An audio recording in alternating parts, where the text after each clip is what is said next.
Gracias a cada uno de los hermanos que cada noche, pues, con toda fidelidad, pues, nos acompañan. Para nosotros siempre es un gozo poder compartir la palabra de Dios. Pienso que más que un gozo, es un gran privilegio el que Dios nos permite, pues, abrir su palabra y analizarla. Así que estamos en el contexto del Evangelio definido. Estamos prácticamente sintetizando todo lo que hemos visto en las 23 lecciones que hemos ya estudiado. Hemos estudiado ya bastante información bíblica, así que yo creo que ya ustedes están hechos unos especialistas para poder iniciar sus grupos y compartir el Evangelio con sus amigos, con sus relacionados, con sus familiares. Como siempre hacemos, vamos a presentarnos delante de nuestro Dios para dar inicio al estudio de su palabra. Querido Padre Celestial, te agradecemos una vez más por esta hermosa oportunidad que tú nos ofreces de poder congregarnos para estudiar tu palabra. En esta hora, Señor, quiero pedirte en el nombre de Jesús que una bendición especial con la presencia de tu Santo Espíritu pueda acompañarnos en esta noche.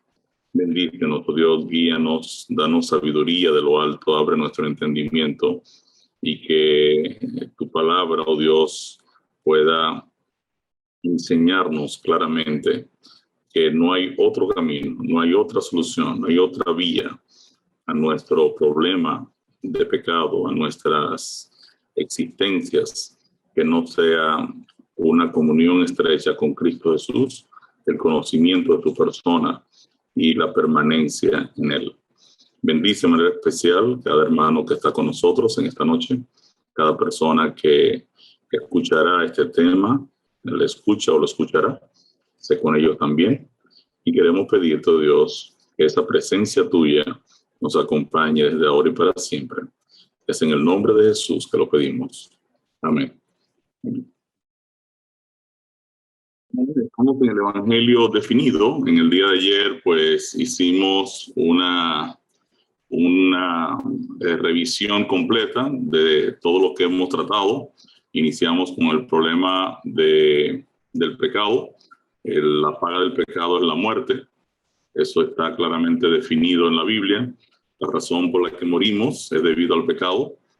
Y la Biblia, pues, decíamos desde un comienzo que la Biblia es el único lugar donde se va a encontrar la solución a estos dos problemas. El único libro, el único centro de información que se enfoca específicamente de estas dos problemáticas del ser humano es la palabra de Dios. Quiere decir que todos los seres humanos, si quieren saber cómo se resuelven el problema tanto de la muerte como de la maldad, tienen que venir a la palabra de Dios. Y qué bueno que existe la palabra de Dios para darnos información sobre estos flagelos, pero más que una información sobre que existen, sobre la realidad de cada uno de ellos, la palabra de Dios también me dice cómo podemos ser salvados de ambos problemas. Quiere decir que todo el concepto del Evangelio gira en torno a la salvación del problema de la muerte y del problema del pecado.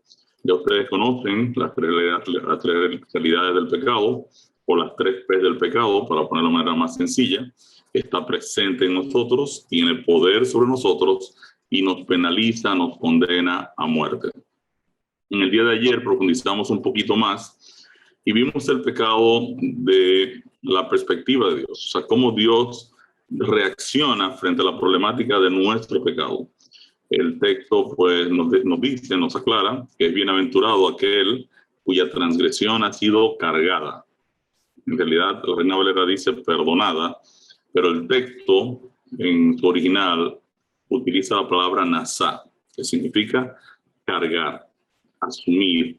O sea, es bienaventurado aquel cuya transgresión ha sido asumida, ha sido pagada por otro. También es bienaventurado aquel cuyo pecado es cubierto. Yo necesito la justicia de Cristo que cubra mi pecado, y es bienaventurado el hombre a quien Jehová no culpa de iniquidad. Dios no culpa, la palabra hasab es no considera, ¿verdad?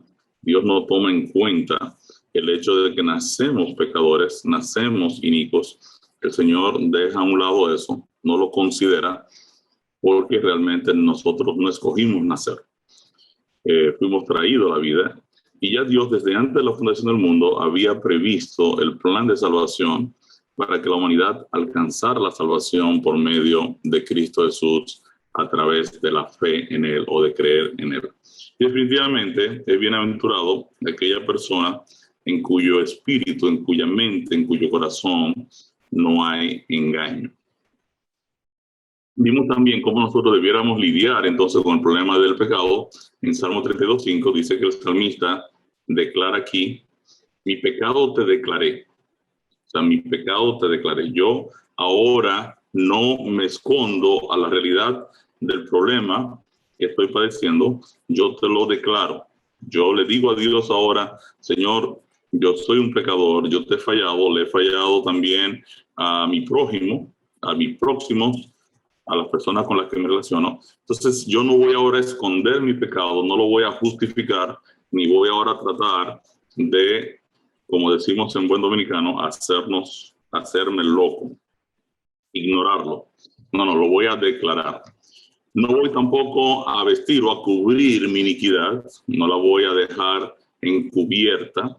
Esas pasiones que nos abordan, que pueden ser recortes pecaminosos, tenemos que presentárselo al Señor también y decirle: Señor, yo tengo una tendencia, una propensión a este problema que yo sé que te desagrada, y necesito la dirección de tu Espíritu para trabajar en esa dirección.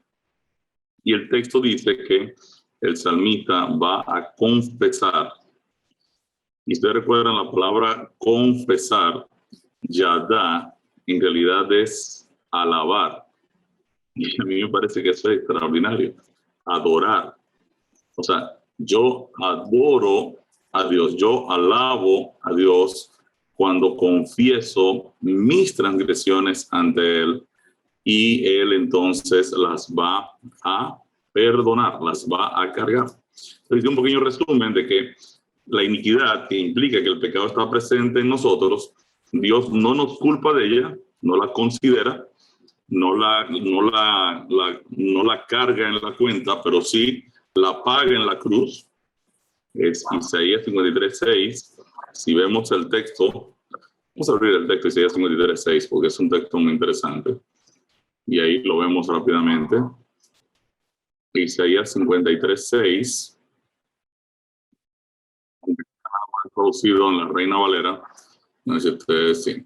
Todos nosotros nos descarriamos como ovejas, cada cual se apartó por su camino, mas Jehová cargó en el siervo sufriente, en él, el pecado.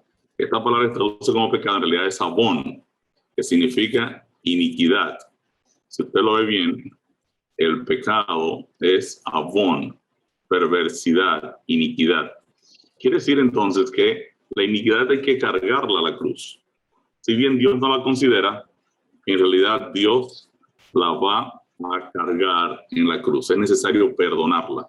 Por eso es que en Éxodo 34:7, que fue un texto que vimos cuando estudiamos el problema de las tres palabritas, 34:7, dice que Dios guarda misericordia a millares, que perdona la iniquidad. Dios perdona el abón, la transgresión, la pesha, transgresión, rebelión, infracción, y el hatá, el pecado. O sea, estas tres cosas Dios la perdona. La iniquidad tiene que ser perdonada, aunque Dios no culpa al ser humano por nacer pecador. Como quiera, esta iniquidad tiene que ser pasada a la cuenta de la cruz. Entonces, de parte del hombre, el hombre no la encubre, no la tapa, la reconoce. En cuanto a la transgresión, el hecho de que el pecado nos gobierna, nos esclaviza, la acción de rebelión moral ante los 10 mandamientos, ante la ley de Dios, Dios va a cargar con las consecuencias de la transgresión. Pero el hombre debe confesarla y apartarse de ella. Y finalmente, el hecho de que el pecado nos culpa, nos penaliza, nos condena a muerte, Dios lo cubre, el hombre lo declara o lo reconoce.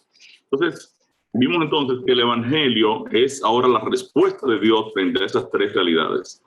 Y es importante que ustedes entiendan que cada una de las fases del Evangelio es sumamente importante. Es sumamente importante. O sea, Dios no hace nada con que Cristo murió en la cruz, dejándome bajo el control y la autoridad del pecado y dejando que mi vida continúe en pecado, ofendiéndolo a Él. O sea, el Evangelio no solo debe resolverme el hecho de que estoy condenado a muerte, sino que también debe proveerme el poder para que el pecado ya no me gobierne ni me esclavice.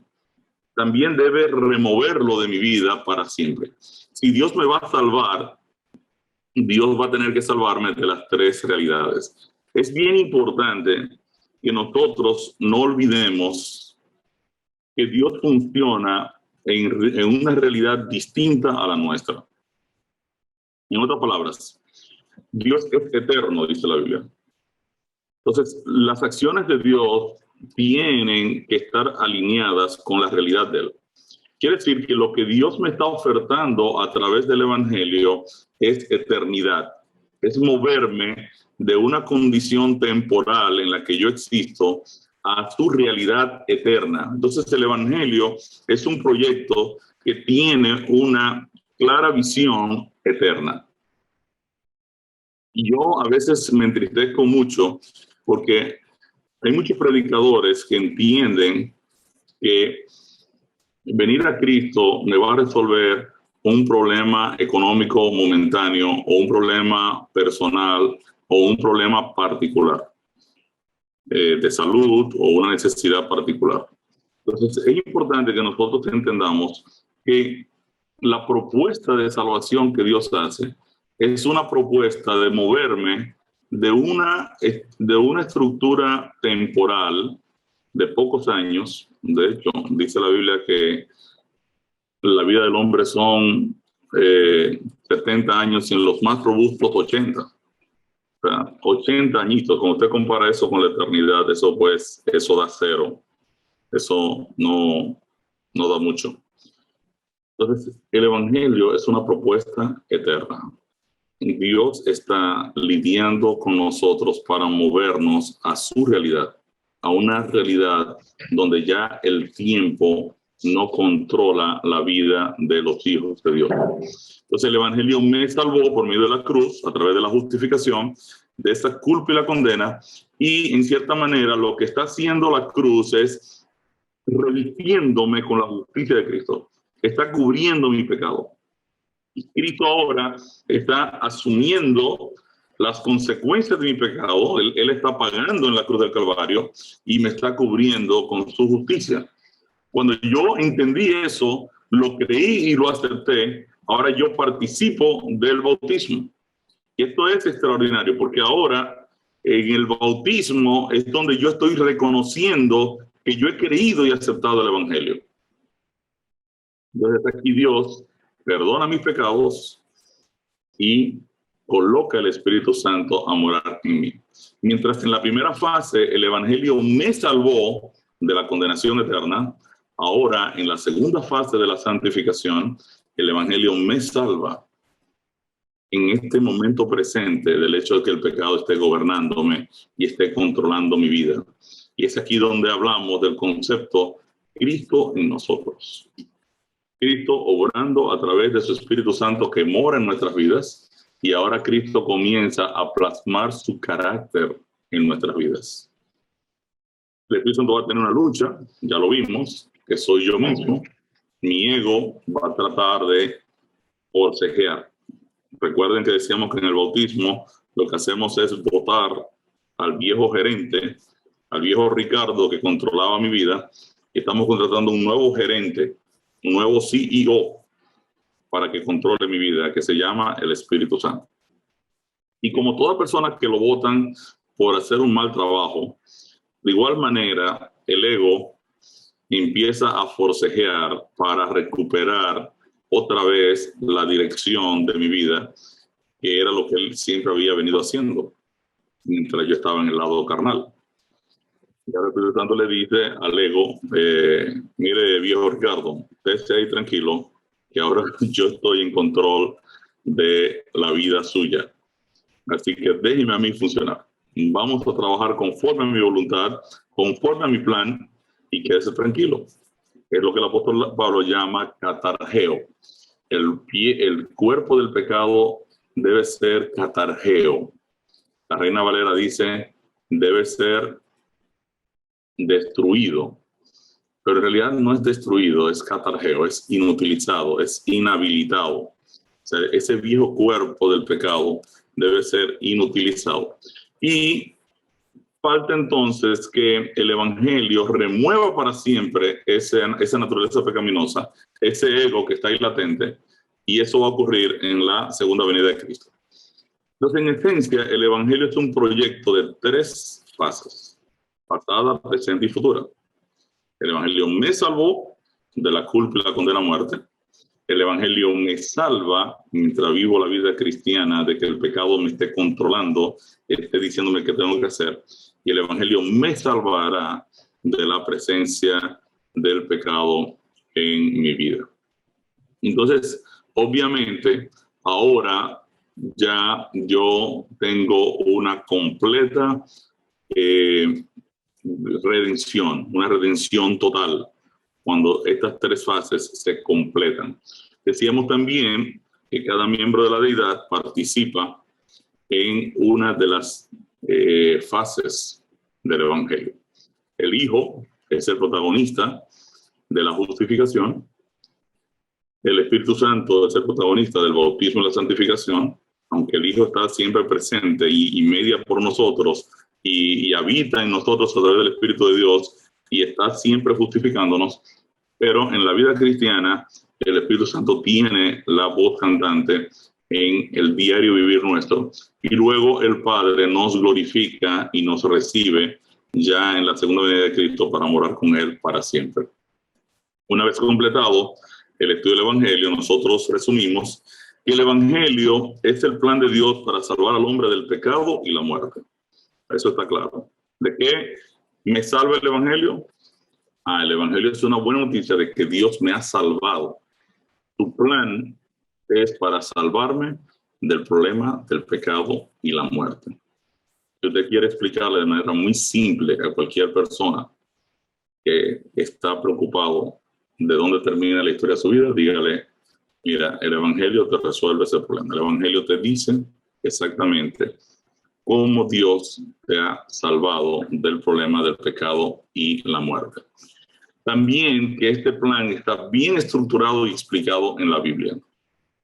Hemos dicho que cuando yo descarto, por ejemplo, la ley de Dios que señala el pecado, o descarto la justificación, o descarto la santificación, o descarto la redención, entonces al final yo me quedo con un evangelio cojo. Y por eso es que usted ve que hay tantas iglesias, porque al final hay algunos que les gustan la justificación, pero no les gusta la obediencia, que es la etapa de la santificación.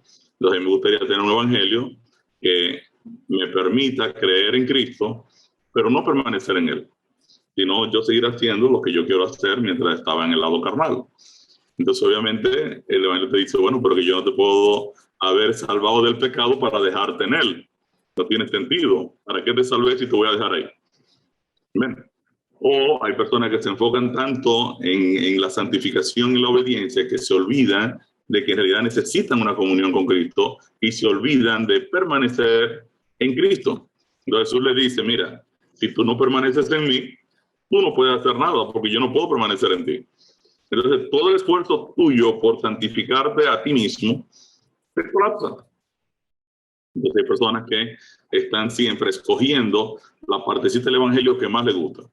Hay otros que sin justificación y sin santificación esperan que Dios los redima y Dios le va a decir, mira, yo no te conozco. O sea, yo no he caminado contigo. Tú nunca has andado con mi espíritu. Entonces es obvio que yo necesito entender la estructura completa del evangelio y funcionar dentro de los principios del evangelio.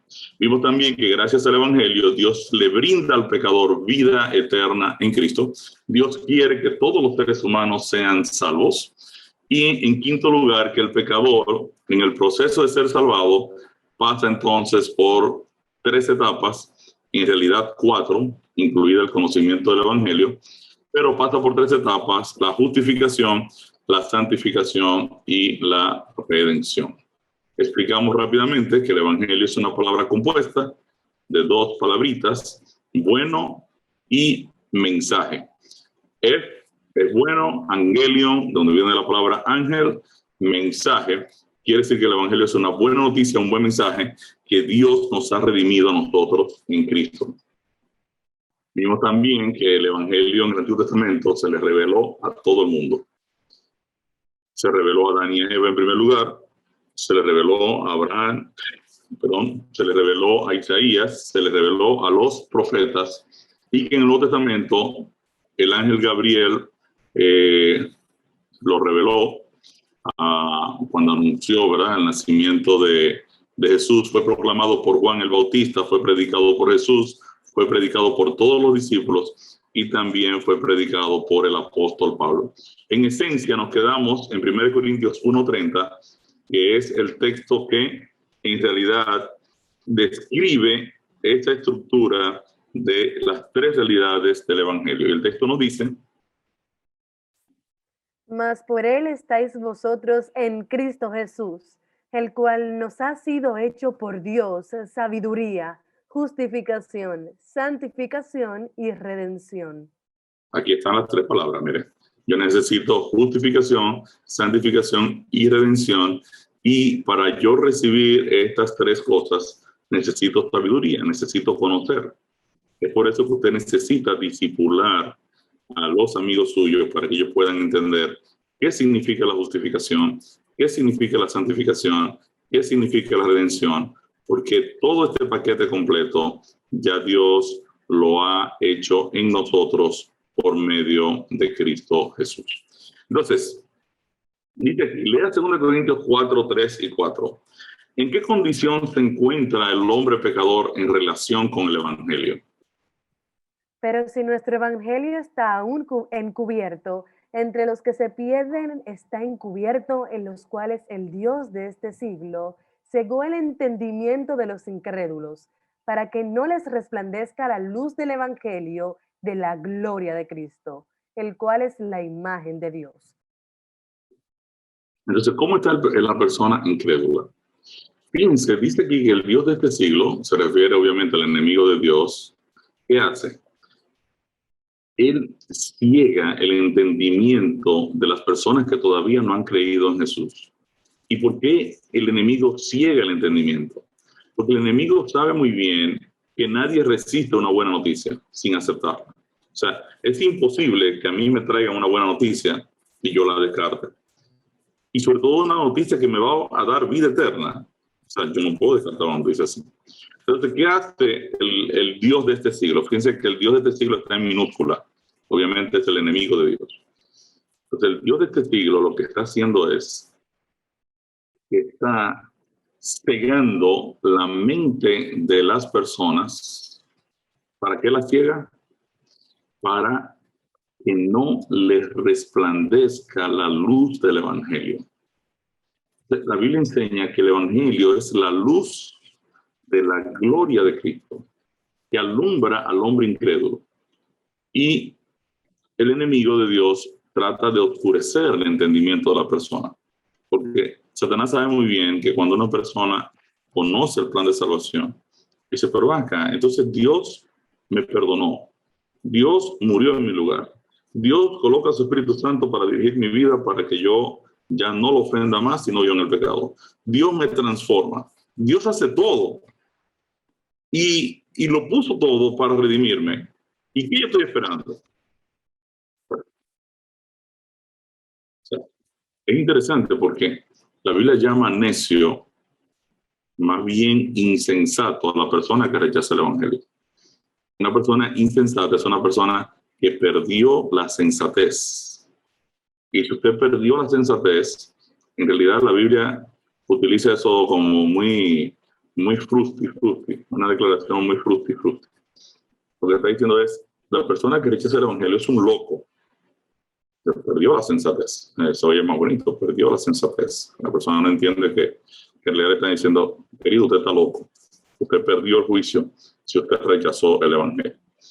Porque no es posible que una persona, luego de escuchar el evangelio, luego de ser expuesto a la luz de la gloria de Cristo, se quede sin reaccionar. Entonces, ¿qué hace el enemigo de Dios? El enemigo va a buscar la manera de mantenerlo entretenido a usted en muchísimos afanes, muchísimas cosas, muchísimo entretenimiento, muchísimos internet, muchísimos videojuegos, muchísimo entretenimiento por aquí, relaciones por allá, bromas por acá. O sea, mantenerlo entretenido en toda una serie de cosas para que usted no conecte con el evangelio.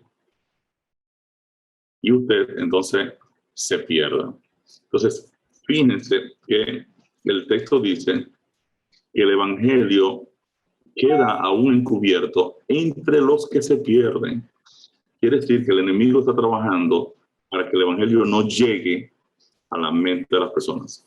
Jesús le dice a su iglesia que anuncien el evangelio. En Marcos 16, lo vamos a ver en un momento. Jesús le dice a la iglesia, vayan y prediquen el evangelio. En otras palabras, yo quiero que ustedes actúen totalmente en contra de lo que el enemigo de Dios va a poner todo su esfuerzo. Evitar que la gente lo escuche. Entonces la iglesia está llamada a lograr que la gente escuche la buena noticia. Y esta es una cosa que a mí me preocupa mucho hoy en día, porque yo veo al mundo cristiano muy entretenido en muchas cosas en las iglesias y no anunciando la luz de la gloria de Cristo, no haciendo que esa luz resplandezca en la vida de las personas. Y yo a veces miro con mucha pena porque nosotros mismos podemos correr el riesgo de quedarnos entretenidos en haciendo exactamente lo mismo todo el tiempo dentro de la iglesia y pensar que estamos bien cuando la gente se nos pierde a nuestro lado y pierden incluso las esperanzas. Dice y lea Efesios 1, 13 y 14. ¿Qué dos pasos debemos dar con relación al evangelio? En él también vosotros, habiendo oído la palabra de verdad, el evangelio de vuestra salvación, y habiendo creído en él, fuisteis sellados con el Espíritu Santo de la promesa, que es las arras de nuestra herencia, hasta la redención de la posesión adquirida para alabanza de su gloria. ¿Qué dos pasos yo debo dar con relación al evangelio? Dice, habiendo oído la palabra de verdad, el evangelio de vuestra salvación, y habiendo creído en él. Fíjense que cuando iniciamos este programa, el primer tema que yo les decía a ustedes es que cada uno de nosotros debe procurar hacer ¿qué cosa? Conectar con la verdad. ¿Conectar con la verdad? Sí. Y la Biblia está llamando al evangelio la palabra de verdad. Cuando ustedes hayan oído la palabra de verdad, que es la buena noticia de la salvación de ustedes, y crean en eso. Entonces la Biblia enseña que el evangelio debe ser oído y creído. Vamos a leer Marcos 1, 14 y 15. ¿Qué amorosa invitación hizo Jesús a las personas de su tiempo? Jesús vino a Galilea predicando el evangelio del reino de Dios, diciendo, el tiempo se ha cumplido y el reino de Dios se ha acercado. Arrepentíos y creed en el evangelio. ¿Qué le dijo Jesús a las personas de su tiempo? Jesús salió a predicar el evangelio, la buena noticia de salvación. Y entonces les pidió a las personas que se arrepintiesen, que dieran una media vuelta, cambiaran el curso de sus vidas y creyeran en la buena noticia de que hay salvación en Cristo Jesús. Jesús invitó a su audiencia a arrepentirse y creer en el evangelio. ¿Cuán serio es el compromiso que debemos hacer al escuchar el evangelio? Vamos a leer Marcos 8:35. Porque todo el que quiera salvar su vida, la perderá. Y todo el que pierda su vida por causa de mí y del evangelio, la salvará. La Iglesia Apostólica había asumido ese compromiso con el evangelio.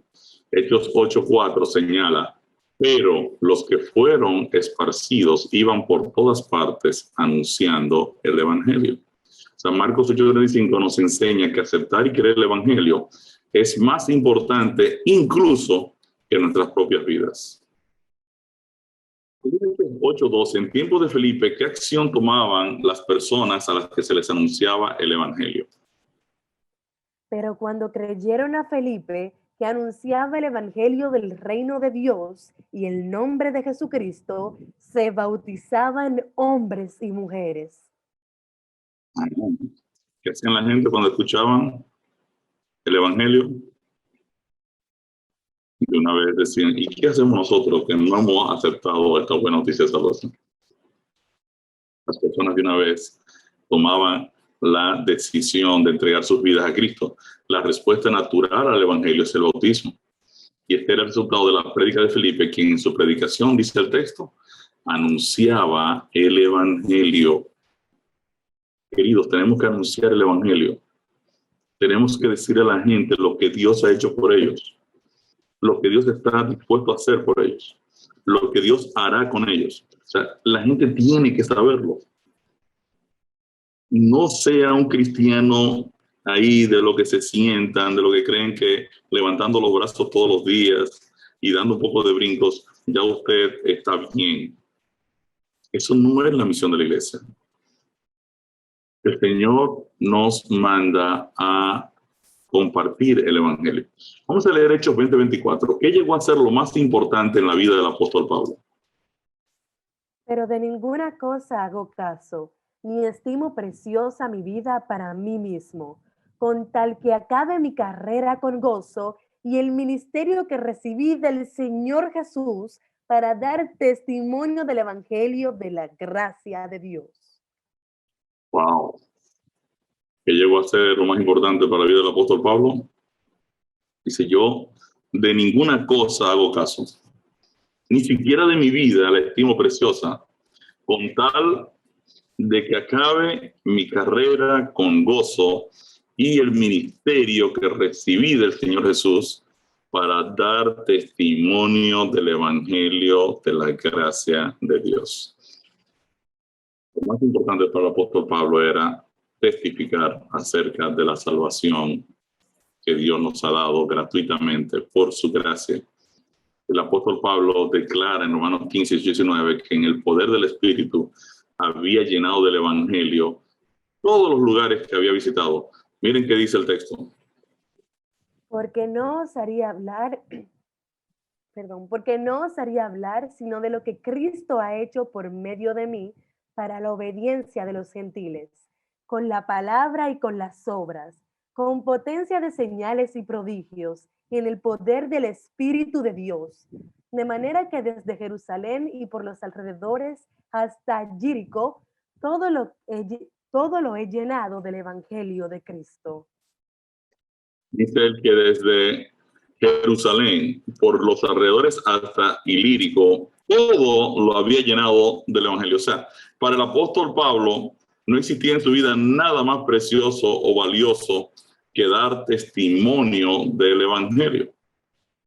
¿Cómo llamó el apóstol Pablo al evangelio? Vamos a leer Romanos 1:16.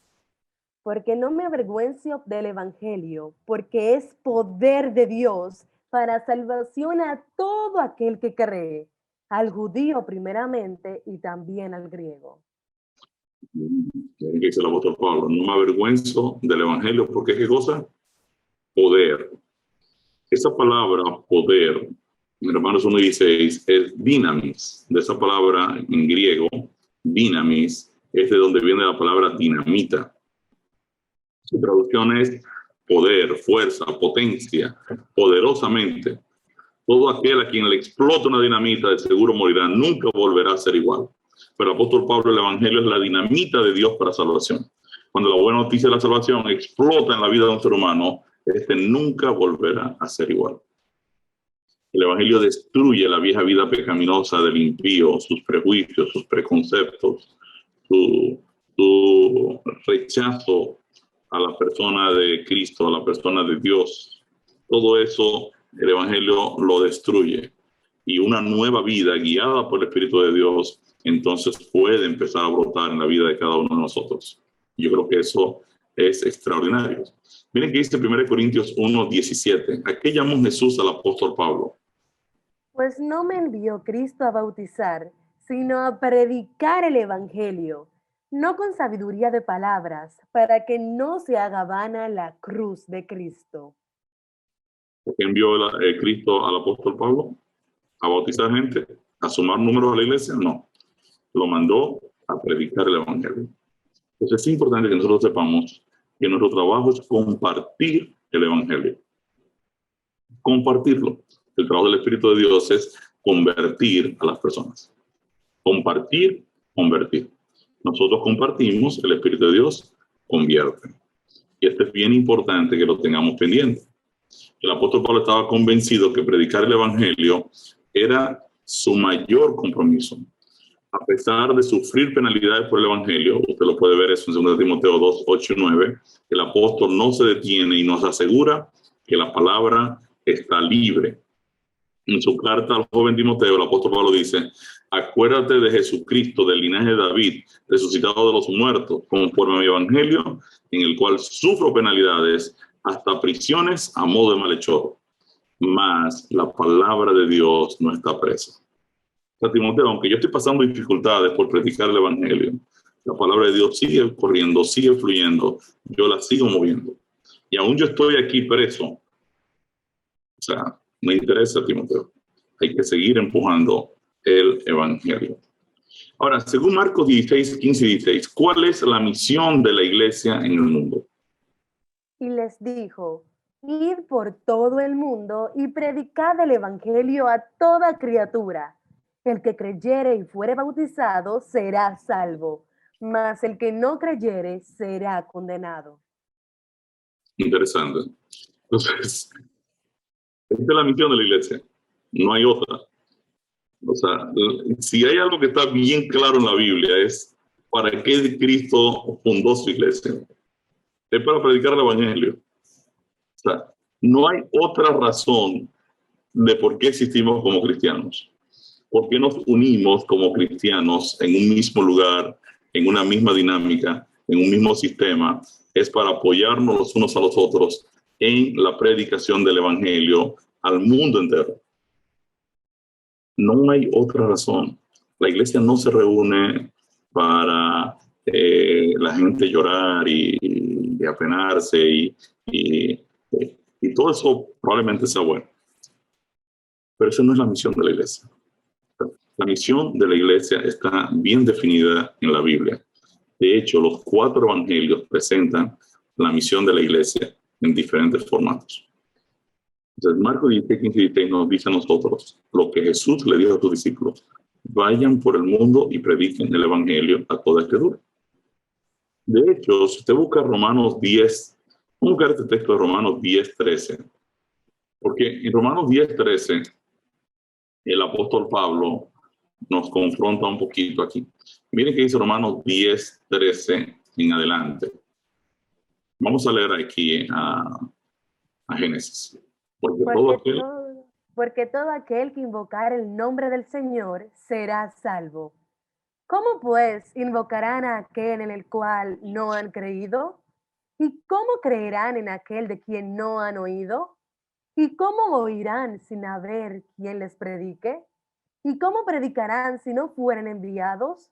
Como está escrito: cuán hermosos son los pies de los que anuncian la paz, de los que anuncian buenas nuevas. Mas no todos obedecieron al evangelio, pues Isaías dice: Señor, ¿quién ha creído a nuestro anuncio? Así que la fe es por el oír, y el oír por la palabra de Dios.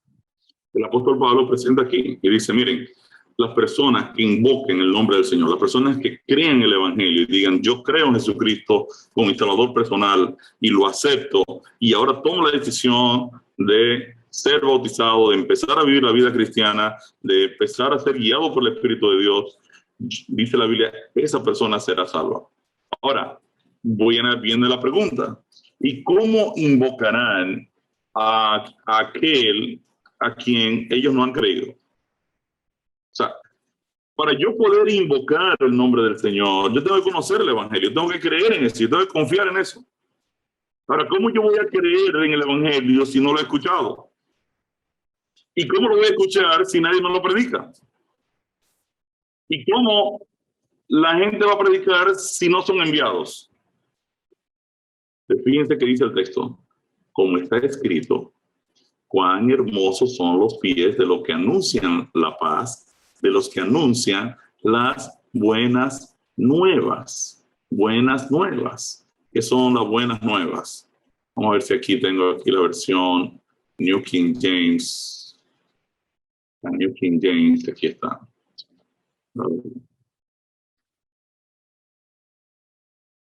Beautiful. Son los pies, cuán hermosos son los pies de quien predica el evangelio de la paz. Vamos a subir un poquito más aquí. El evangelizo, mira aquí, el evangelio de la paz. Son hermosos los pies del que anuncia las buenas nuevas de la salvación. O sea que el texto está en el contexto de la predicación del evangelio. La misión de la iglesia es predicar el evangelio, no es otra. No es otra. Estamos animando a todos los cristianos a unirse a una voz y empezar a enseñarle al mundo entero que hay vida eterna en Cristo a través de la buena noticia de la salvación. Enseñar al mundo entero lo que Dios ya ha hecho.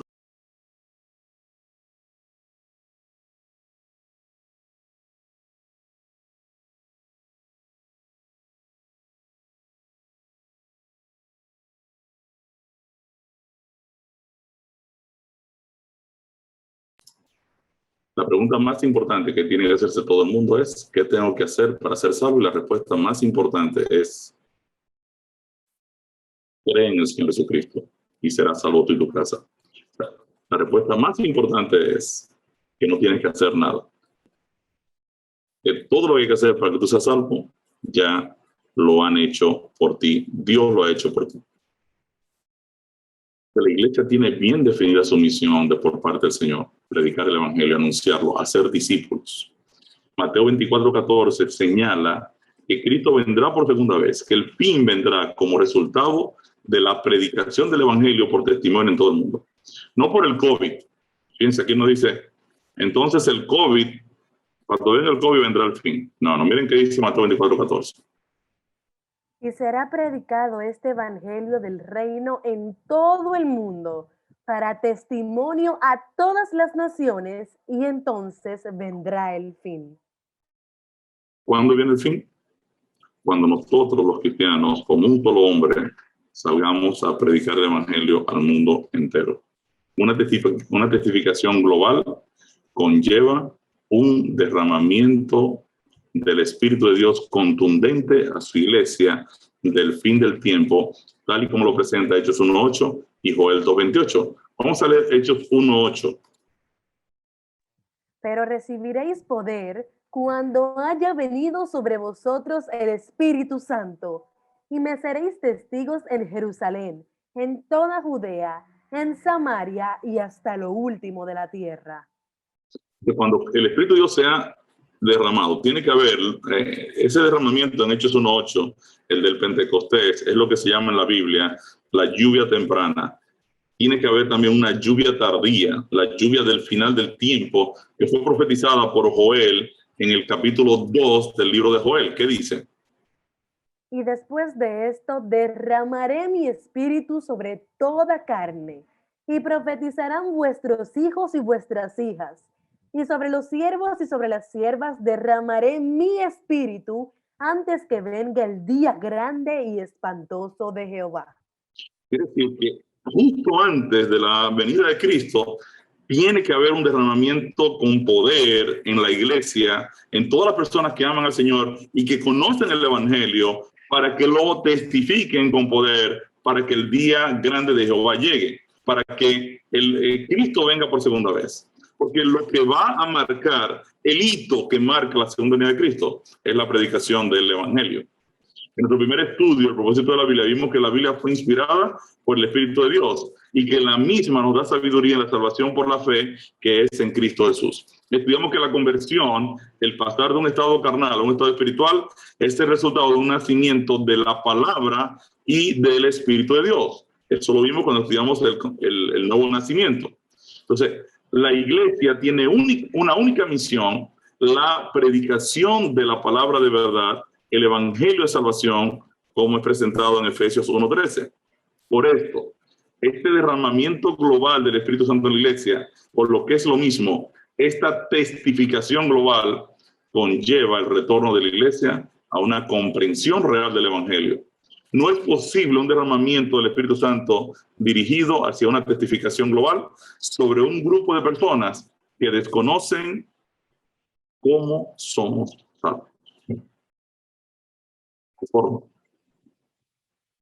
Entonces, si la iglesia de Cristo hoy no conoce, no puede responder esa pregunta: ¿cómo somos salvos?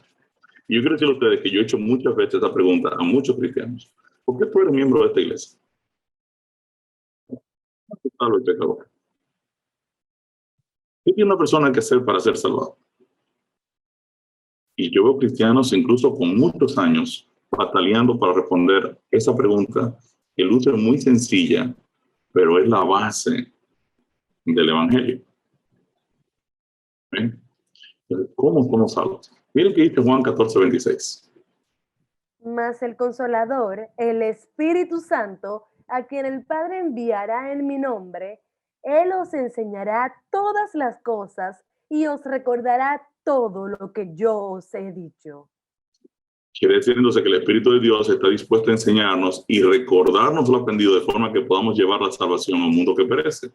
La iglesia, cada uno de forma individual, tiene la responsabilidad de conocer la estructura fundamental del evangelio y pedir el derramamiento del Espíritu Santo para, como el apóstol Pablo, pueda testificar con el poder del Espíritu de Dios. Miren que dice 1 Corintios 2:4. Y ni mi palabra ni mi predicación fue con palabras persuasivas de humana sabiduría, sino con demostración del Espíritu y de poder. Excelente. El apóstol Pablo dice: fue con demostración del Espíritu Santo morando en mi vida y con poder que yo anuncié el evangelio. O sea, como creyentes debemos asumir el compromiso de los apóstoles de predicar este evangelio a todas las personas sobre las cuales influimos y no tener temor de llamar a salvación a los incrédulos. La iglesia que no está enseñando el evangelio perdió su misión y no es un activo de Dios, es un pasivo. O sea, si usted no ha ganado otra persona para Cristo en toda su vida, usted sencillamente no se ha encontrado con la buena nueva del evangelio. O sea, si usted no le ha compartido la buena noticia a otra persona que haya dicho: wow, Ricardo, qué cosa extraordinaria lo que tú me estás enseñando, yo no sabía que tú eras. Usted está perdiendo su tiempo, mi querido. La misión de la iglesia está bien definida: es predicar el evangelio, no es otra cosa. O sea, en su trabajo, con sus clientes, con sus suplidores, con las personas con las que usted se relaciona, con sus enemigos, con sus amigos, con todo el mundo, usted tiene que decirle que hay un plan de salvación y vida eterna para ellos, que necesitan arrepentirse, que necesitan buscar a Dios en sus vidas, que necesitan conocer el evangelio y que necesitan a Cristo Jesús, necesitan urgentemente someterse a la voluntad de Dios. 1 Corintios 9:16 dice: ¿con qué actitud debemos compartir el evangelio? Y este texto del apóstol Pablo para mí es espectacular. Pues si anuncio el evangelio, no tengo por qué gloriarme, porque me es impuesta necesidad, y ay de mí si no anunciare el evangelio. ¿Qué dice el apóstol Pablo aquí? ¡Ay de mí! O sea, yo tengo la necesidad. O sea, yo siento que yo no me puedo quedar callado ni sentado frente a la necesidad de un mundo que se me pierde al frente. Entonces, el apóstol Pablo pasó de perseguir cristianos a cristianos. Cuando él hizo clic y se encontró con Cristo, cuando se encontró verdaderamente con la salvación, cuando se encontró verdaderamente con el evangelio, él inmediatamente se activó. Y fue difícil para el apóstol Pablo, porque una persona que era famoso por perseguir a los cristianos, ahora se para en todos los lugares a hablar del Cristo, de la persona que hablaba lo que él perseguía. Dice la Biblia que el hombre se esforzaba fuertemente para que le creyeran, porque es duro de ser perseguidor, ahora ser un promotor de la causa que tú perseguías. ¿Qué te pasó? Él dice, no, lo que pasa es que ahora ya yo conozco. Ven.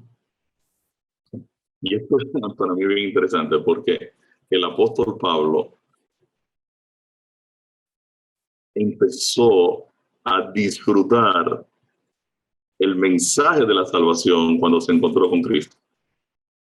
Mientras no se había encontrado con Cristo, el tipo era un amargado, un perseguidor.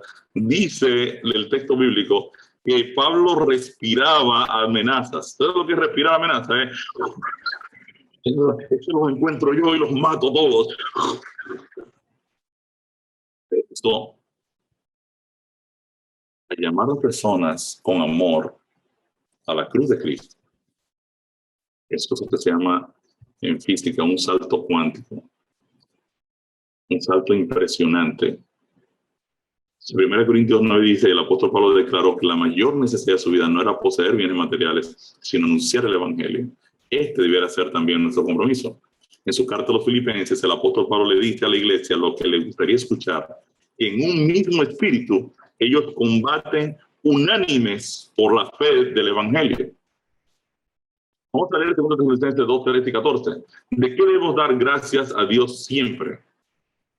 Pero nosotros debemos dar siempre gracias a Dios respecto a vosotros, hermanos amados por el Señor, de que Dios os haya escogido desde el principio para salvación mediante la santificación por el Espíritu y la fe en la verdad, a lo cual os llamó mediante nuestro Evangelio, para alcanzar la gloria de nuestro Señor Jesucristo. ¿De qué debemos dar gracias a Dios? De que desde el principio, desde antes de usted nacer, ya Dios le había escogido para salvación. Y esa salvación que ya Dios la había asignado a la cuenta suya y a la cuenta mía, ahora se hace efectiva y Dios te llama mediante el Evangelio. Quiere decir que desde el principio Dios nos escogió para salvación y para santificación por el Espíritu. O sea, no solo que Dios me escogió para que Cristo pagara el precio de mi redención, sino también que Dios me escogió para que yo también tuviera la capacidad de obedecerlo y permanecer en Cristo. Entonces, es importante que es mediante el Evangelio que yo puedo llegar a esta comprensión de saber que yo fui justificado, estoy siendo justificado, fui también declarado ya santificado desde el principio. Y ahora el Espíritu de Dios está también dispuesto a mantenerme santificado. ¿Y yo necesito para ser salvo? Yo necesito venir a Cristo, creer en Cristo y permanecer en Cristo. No solo yo creer, debo permanecer. Y la permanencia tiene como fruto la obediencia. El apóstol Pablo nos enseña que debemos dar gracias a Dios siempre por habernos escogido desde el principio para la salvación, llamándonos por medio del Evangelio. Dios nos llama por su Evangelio de salvación. Lamentablemente muchos crearán su propio Evangelio. Los Gálatas tenían su propio método de salvación. Otros lo rechazarán por su incredulidad. Pero al final todos seremos juzgados por nuestra elección. Según Tesalonicenses 1, 7 y 8 y Romanos 2, 16 declaran que el día final Dios habrá de juzgar nuestra elección por rechazo del Evangelio de Cristo. En su carta a Colosas, el apóstol Pablo anima a la iglesia a mantener firme la esperanza del Evangelio.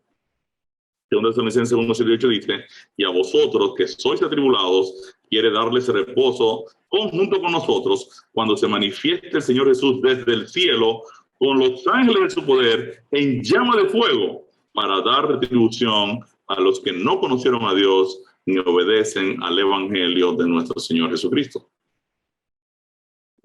Dice, en el día en que Dios juzgará por Jesucristo los secretos de los hombres, conforme al evangelio. Y Colosenses 1:23 dice, si en verdad permanecéis fundados y firmes en la fe y sin moverse de la esperanza del evangelio que habéis oído, el cual se predica en toda la creación que está debajo del cielo. Ahora, según 2 Timoteo 1:8-9, ¿qué nos puede acarrear la predicación del evangelio? Por tanto, no te avergüences de dar testimonio de nuestro Señor, ni de mí, preso suyo, sino participa de las aflicciones por el evangelio según el poder de Dios, quien nos salvó y llamó con llamamiento santo, no conforme a nuestras obras, sino según el propósito suyo y la gracia que nos fue dada en Cristo Jesús antes de los tiempos de los siglos. ¿Qué nos puede acarrear la predicación del evangelio? Aflicciones. Hay mucha gente que se siente mal cuando nos ve predicando el evangelio. Y ahora viene este, y ahora este, y cómo va a ser, y por qué él insiste en eso. Es que una buena noticia. O sea, yo tengo que insistir en darte una buena noticia. O sea, no te puedo dejar que te la pierdas, ¿cierto? Pero el enemigo no está contento cuando salimos a predicar el evangelio, y van a venir aflicciones. Al apóstol Pablo lo encarcelaron muchas veces, lo apedrearon, lo maltrataron, pasó por inundaciones, finalmente le cortaron la cabeza. O sea, la predicación del evangelio conlleva una cantidad de retos y obstáculos. Si el enemigo de Dios no está persiguiendo a la iglesia hoy, es porque la iglesia se está conformando mucho a la dinámica del mundo. El enemigo no está viendo en la iglesia a alguien que le está compitiendo en la predicación del evangelio. Y eso debe ser preocupante. En su carta al joven Timoteo, el apóstol nos recuerda que la predicación de la verdad puede traer aflicciones a la iglesia del Dios verdadero, pero nos motiva como quiera a seguir adelante. ¿Qué sacó a la luz del evangelio? Vamos a leer 2 Timoteo 1:10. Pero que ahora ha sido manifestada por la aparición de nuestro Salvador Jesucristo, el cual quitó la muerte y sacó a luz la vida y la inmortalidad por el evangelio. Entonces, ¿qué sacó a la luz del evangelio? Sacó a la luz la vida eterna, la inmortalidad. El evangelio quitó la muerte y saca a la luz la vida eterna, la inmortalidad. Esto es una cosa extraordinaria que hace el evangelio. Hoy toda la humanidad tiene acceso a la vida eterna gracias a este infinito sacrificio de nuestro gran Dios y Salvador, Cristo Jesús. Terminamos con la historia de los 33 mineros. Nosotros vimos un pedacito de esta historia en el amor incondicional de Dios.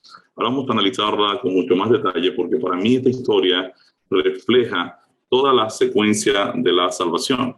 Y pienso que es una historia muy bonita para explicar el evangelio.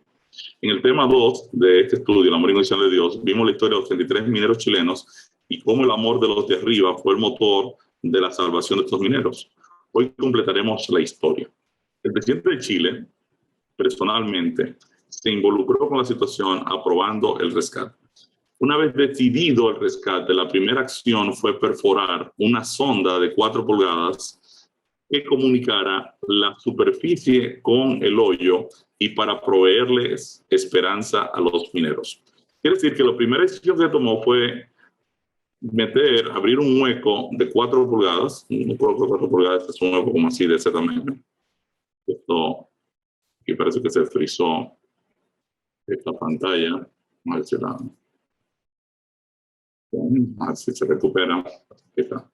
Es un hueco así como de 4 pulgadas. Este huequito se hizo y por aquí pues se le colocó a los mineros pues alimentos, aire, se ventilaron. Ellos también, por aquí bajó un pastor 33 Biblias chiquititas, se las mandó una para cada minero para que la leyera. Allá abajo, aquí se le empezó a dar soporte a los mineros. Esta sonda pues no era el medio de salvación, pero les dio esperanza a los mineros de que arriba ya tenían contacto con ellos, conocían la situación y iban a desarrollar un plan de rescate. O sea, esto fue extraordinario. Pues, similar a esto, cuando Adán y Eva pecaron, el cielo proveyó la promesa de un Salvador. Antes de Cristo, por medio del sacrificio de los corderos, se proveía perdón de los pecados a cada creyente. Por medio de los profetas se anunció la venida de la salvación, se anunció a Jesús. Quiere decir que esta sonda de 4 pulgadas representa toda la estructura del Antiguo Testamento, el sacrificio de los corderos, la buena noticia de que el Mesías va a venir. Todo el Antiguo Testamento apunta al Mesías que va a venir, el Cordero de Dios que va a venir. Dios va a enviar a al siervo que se va a encargar de librarnos del problema del pecado. Quiere decir que, si bien el Antiguo Testamento no me habla de un Salvador que ya ejecutó la salvación, sino el Salvador que va a venir, lo que me estaba era proveyendo esperanza. Ven, pero todavía la salvación no ha llegado. La salvación no ha llegado. Pero mientras tanto, estas personas estaban siendo ahora alimentadas, tratadas, y se les estaba ofertando la esperanza de la salvación. Luego, el presidente de Chile, Sebastián Piñera, autorizó que una máquina poderosa perforara la vía de rescate de los mineros. Vino una máquina taladradora y perforó la roca. Aquí habían 720 metros de roca. Fueron perforados en 24 pulgadas, 0.6 metros. Es un tamaño así, 24 pulgadas es exactamente el tamaño en el que cabe un ser humano casi completo. Claro, si no está tan llenito como yo, ¿no? Yo tengo que probablemente, para pasar por ahí, rebajar todavía un poquito. Pero de todas maneras, 24 pulgadas es la medida estándar cuando usted mide, ¿verdad?, en una escalera, la distancia que ocupa un ser humano cuando va a pasar uno contra el otro. Una escalera debe tener por lo menos 1,20 m, 1,60 metros, que son 24 pulgadas. Para el sacrificio de Jesús, provee el camino de la salvación eterna a cada ser humano pecador. Con el camino de la salvación concluido, la sonda de 4 pulgadas no fue utilizada nunca más. Quiere decir que una vez es abierta ahora la perforación completa, que representaría en nuestra historia del Evangelio el sacrificio de Cristo, la cruz del Calvario, la vía de la salvación, nuestro seguro camino hacia la vida eterna, nuestra justificación. Una vez abierta la vía de salvación, ya esta sondita de 4 pulgadas ya cumplió su objetivo, ya no se utiliza más. Además del camino de la salvación, se requirió un vehículo, el Fénix, y un equipo de apoyo. Un militar fue enviado en el Fénix para animar a los mineros. Quiere decir entonces que ahora se envía un vehículo que estaba, ¿verdad?, atachado, estaba aquí fijado a una grúa enorme, ¿verdad? Y entonces aquí venía un militar, venía con el Fénix, y este militar bajó hasta donde estaban los 33 mineros. De forma similar, Jesús envió al Espíritu Santo como consolador y dejó su iglesia como baluarte de la verdad. O sea que el equivalente en la dinámica del Evangelio de nuestra salvación vendría a ser la iglesia, que tiene el llamado de anunciar el Evangelio, está responsabilizada de anunciar la salvación y obviamente llena del Espíritu Santo. Entonces, la iglesia está sostenida por Cristo y se desplaza por la vía de la justificación, por la vía de la salvación. El militar enviado motivó a cada minero a subir al Fénix, asegurando su redención al final. Quiere decir que aquí vemos al minero subiendo al Fénix, motivado por el militar. El Espíritu Santo invita a los pecadores perdidos sin esperanza a aceptar la salvación ya provista para ellos. Quiere decir que el símil aquí del minero subiendo al Fénix es el Espíritu Santo que guía al pecador al bautismo. Por medio de este, el pecador acepta la salvación y da inicio a la vida cristiana. Una vez en el Fénix y permaneciendo en él, cada minero podía descansar seguro de su salvación. Aquí tenemos entonces al minero, ¿verdad?, en la experiencia de la santificación, subiendo por el camino de la justificación siempre cubriéndolo, siempre vistiéndolo, siempre, ¿verdad?, protegiéndolo y Él moviéndose entonces hasta la redención final. En la etapa de la santificación, el Espíritu Santo entonces dirige nuestras vidas y nosotros nos mantenemos por medio de la oración, la testificación y la comunión con la palabra. Una vez aceptada la salvación por medio del bautismo, cada creyente dirigido por el Espíritu perseverará por medio de la oración, el estudio de la palabra y la predicación del Evangelio. Pero mi respuesta al tema: ¿está usted consciente de que el Evangelio es el plan de Dios para resolver el problema del pecado y la muerte? ¿Está usted dispuesto a aceptarlo, creer firmemente en él y comprometerse con el Señor Jesús por medio del bautismo? ¿Está usted dispuesto a predicar el Evangelio con el mismo compromiso del apóstol Pablo? En resumen, ¿qué hemos aprendido hoy? Hoy aprendimos que el Evangelio es una buena noticia que nos muestra que el plan de Dios fue exitoso en Cristo, y a través de todo el estudio de la palabra podemos resumir: número uno, el Evangelio es el plan de Dios para salvar al hombre del pecado y la muerte. Y este plan está bien estructurado y explicado en la Biblia, que gracias al Evangelio Dios le brinda al pecador vida eterna en Cristo, que Dios quiere que todos los hombres sean salvos y que el pecador, en el proceso de ser salvado, pasa por 3 etapas luego de un conocimiento del Evangelio: la justificación, la santificación y la redención. Aprendimos también que luego de la etapa de la sabiduría, el Evangelio me salvó de la culpa y la condena que el pecado ejerce en mi vida a través de la justificación. El Evangelio me salva en mi experiencia de vida cristiana a través del Espíritu Santo morando en mi vida, y el Evangelio me salvará de la presencia del pecado en mi vida. Y finalmente aprendimos que la predicación del Evangelio es la misión de la iglesia, que desde el Antiguo Testamento hasta el apóstol Pablo, las buenas nuevas de salvación han sido compartidas a todo el mundo, que el compromiso de predicar el Evangelio es más importante que nuestra propia vida, que la predicación del Evangelio nos puede costar la propia vida, y que aceptar el Evangelio nos conduce a la inmortalidad. Amén. Y que Dios les bendiga